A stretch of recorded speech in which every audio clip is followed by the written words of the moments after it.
ஸ்டுடியோவில் நிலையா ஒரு கேமரா இருந்தா ரெக்கார்டிங்க்கு ஈஸியா இருக்கும். அப்ப இந்த கேமரா வாங்குறது இல்ல பார்க்கும்போது ரெண்டு ஆப்ஷன் இருந்தது. ஒன்று வந்து சோனி ZV-E10, மற்றது வந்து சோனி ZV-E10-2.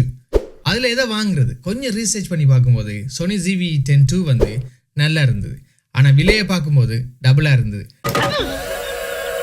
நமக்கு விலையா தரமானு பார்க்கும்போது நமக்கு தரம் தான் முக்கியம் சொல்லி சோனி ZV-E10-2வையே வாங்கியாச்சு.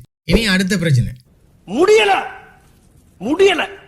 எந்த லென்ஸ் வாங்குறது. இந்த கேமராவோட ஒரு கிட் லென்ஸ் வரும். அந்த லென்ஸ் வந்து $150 வந்து நம்ம எக்ஸ்ட்ரா பே பண்ணணும். ஆனா அந்த லென்ஸ் வந்து இந்த ஸ்டுடியோவுக்கு சரி வராது.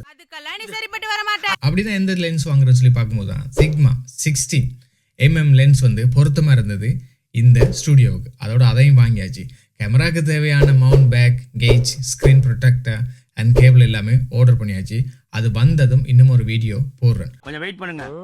புதுசா கேமரா வாங்க போறாங்களுக்கு இந்த வீடியோ உதவியா இருக்கும்னு நம்புறேன்.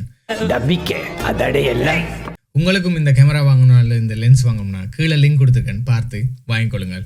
இப்படியாப்பட்ட வீடியோக்களை நீங்கள் மிஸ் பண்ணக்கூடாதுன்னா மறக்காமல என்னோட சேனலை சப்ஸ்கிரைப் பண்ணுங்கள், மறக்காம சர்ப்ரைஸ் பண்ணுங்க. இன்னும் ஒரு வீடியோவில் சந்திப்போம். நன்றி, வணக்கம்.